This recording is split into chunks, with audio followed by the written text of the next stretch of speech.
Vamos a hablar en nuestro segundo video de pulmonar sobre la teoría molecular cinética de los gases ideales y de pronto un poco del ciclo respiratorio. No sé si vaya a dejarla del ciclo respiratorio para después, depende de cómo me rinda esto. Entonces, teoría molecular cinética de los gases ideales. Voy a escribir acá gases ideales. Entonces, esta teoría sugiere que el ser humano tiene gases reales que se comportan como gases ideales, al menos de que estén en unas temperaturas extremas, ¿cierto? Entonces vamos a decir que los gases en el cuerpo humano se comportan como gases ideales.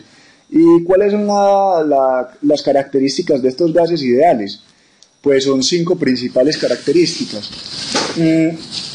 Vamos a ver que los gases ideales son una suma de átomos o moléculas en movimiento continuo que conservan una gran distancia del uno del otro. Entonces, no sé cómo les voy a dibujar eso, pero simplemente debemos saber que están en movimiento continuo, movimiento, flechitas, y que están muy separados el uno del otro, ¿cierto? Entonces lo voy a escribir por si de pronto pausan el video y quieren ver. Movimiento continuo y separados el uno del otro. La segunda característica es que ellos siempre van en línea recta y viajan muy rápido en una temperatura ambiente de 20 grados centígrados. Ellos viajan aproximadamente a 100 millas por hora, imagínense cómo será eso de rápido. 100 millas por hora y van en línea recta, ¿cierto? La tercera característica de los gases ideales es que los choques entre las partículas de los gases, los choques, son 100% elásticos. ¿Qué queremos decir con esto? Que no se pierde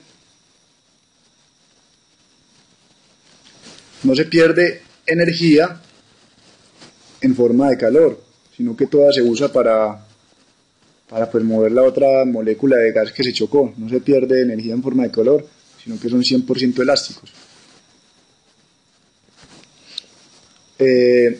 La cuarta propiedad de los gases ideales es que no hay atracción ni repulsión entre moléculas vecinas porque, como habíamos dicho con la primera regla, ellas están demasiado lejos. Entonces, lo que atrae esta por su carga no alcanza a atraer a esta molécula porque está a una distancia muy lejana. Eso me quedó como una carita feliz. Pero bueno, sin desconcentrarme más, vamos a hacer la quinta regla. La quinta regla de los gases ideales es que la energía cinética es directamente proporcional a la temperatura absoluta, o sea que si sube la temperatura, pues también va a subir la energía cinética. Los conceptos son muy claros, ¿cierto? Sabemos que entonces a temperaturas ideales, ambientales, considerando que son condiciones estándar, ¿cierto? O sea que tenemos una temperatura de 0 grados centígrados y una presión, digamos, de 760 milímetros de mercurio, nos dicen que los gases ideales, todos si estuvieran metidos en una botella,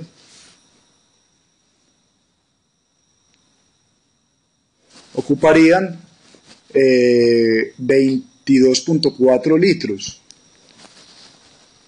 cada mol de un gas. Entonces esto es una mol de O2, por ejemplo, ocuparía lo mismo que una mol de CO2, digamos, 22.4 litros, ¿cierto? O sea que una mol de gas siempre va a tener va a ocupar el mismo volumen, mejor dicho. Pero entonces, ¿quiénes fueron los científicos que se pusieron como a estudiar bastante estas reglas? El señor Boyle, Charles y Gay-Lussac. Vamos a ver fórmula por fórmula. Veamos la fórmula del señor Boyle, ley de Boyle. Es, acá le amplio esto, ley de Boyle. Ley de Boyle. ¿Qué dice Boyle? Boyle dice que cuando la temperatura y el número de moléculas son constantes, cuando temperatura y cuando n, número de moléculas, son constantes, nos dice que la presión es proporcional, eso quiere decir proporcional, a 1 sobre el volumen, o sea que es indirectamente proporcional. Si esto sube, esto va a bajar, ¿cierto? Si el volumen sube, la presión va a bajar. Pero él le sacó una fórmula de eso y le puso una constante. Para uno hacer proporciones constantes, les pone una constante. Entonces él dijo, nuestra fórmula está así, pero yo quiero que esto sea una ecuación. Entonces él dijo que P es igual, esperen que me está sonando el teléfono.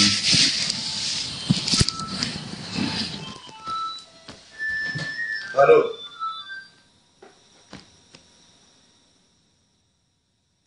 Ah, bueno, mano, no sé, pero estoy grabando un video, ahorita me llamas. Estoy ahí con la gente esperando y eso. Chao, te quiero.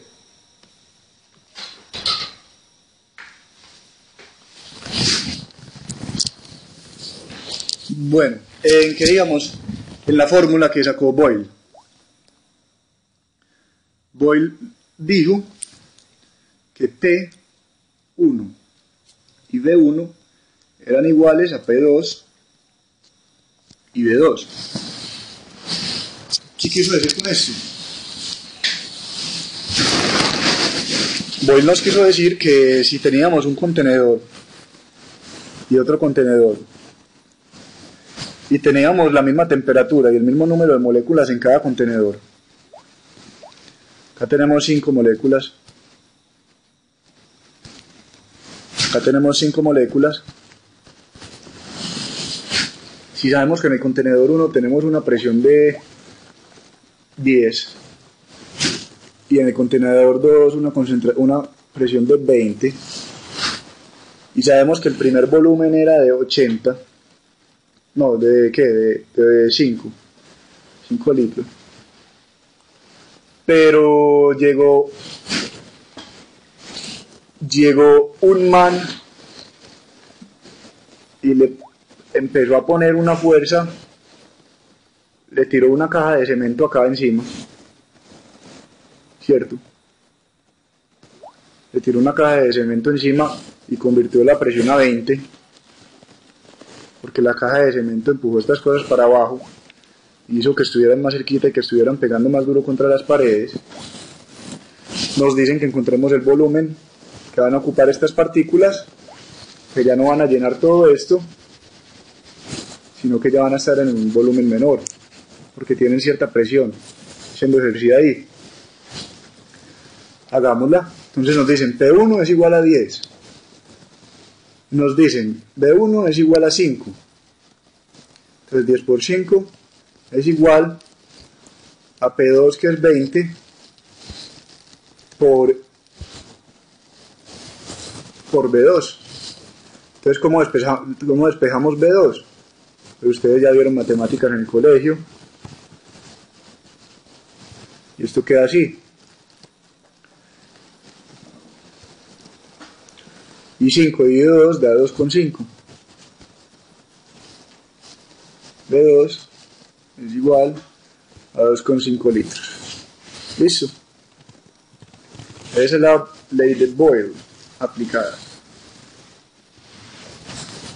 Pero Boyle no fue el único que trabajó con estas leyes. Él tuvo unos amigos que, pero no sé si eran amigos, pero otros manes que llegaron y dijeron, bueno, ya no vamos a dejar la temperatura y el número de moléculas iguales, sino que vamos a dejar el número de moléculas y la presión iguales. Entonces eso fue lo que dijo el señor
neumotórax se volvió un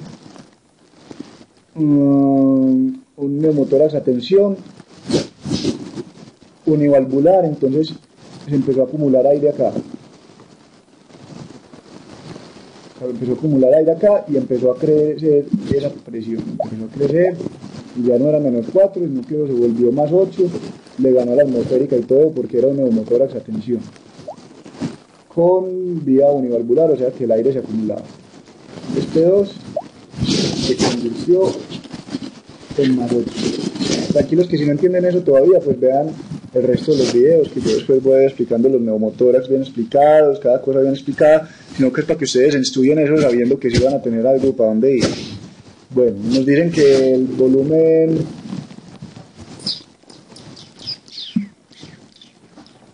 nos dicen que el espacio pleural era de 10 mililitros. Eso tiene 10 mililitros de líquido por ahí regado, entonces debe tener 10 mililitros también de volumen, lo cual es igual a 0.1 litros. Y esa era el B1. No olviden, ¿cuál es el volumen del pulmón en este momento? Bueno, nosotros sabemos que Roy nos explicó esta fórmula. Entonces sabemos este que es -4. -4. Sabemos el otro. El primer volumen es 0.1.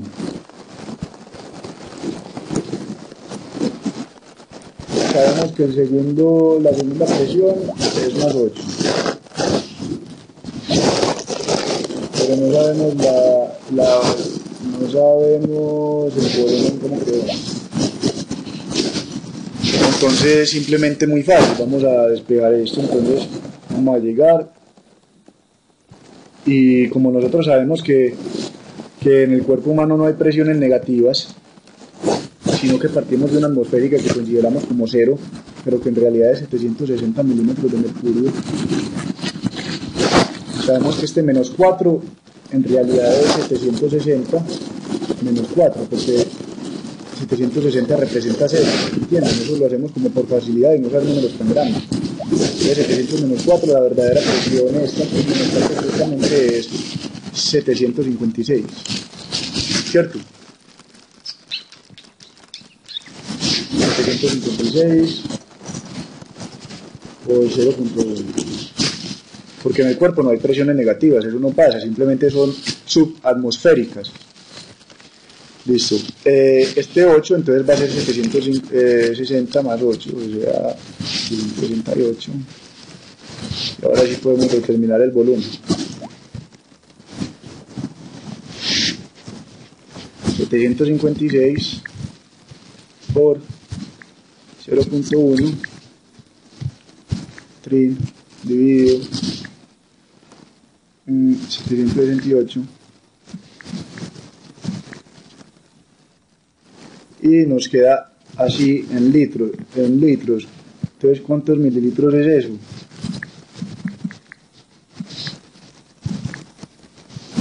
Uh, 98.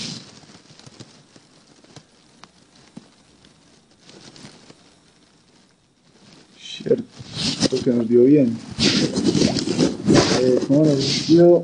¿Nos dice bien? No sé, es que no está pasando. 56 por 0.1 dividido 738. Esa respuesta está en litros. Hay que pasar a mililitros. Y esa es la respuesta. Nos queda el volumen de 0.09 litros. Nos quedó menor el volumen. Bueno. Este fue el segundo video de pulmonar. Y pues espero que les haya gustado. Simplemente voy a pasar ya al próximo video y voy a dejar de hablar de las generalidades.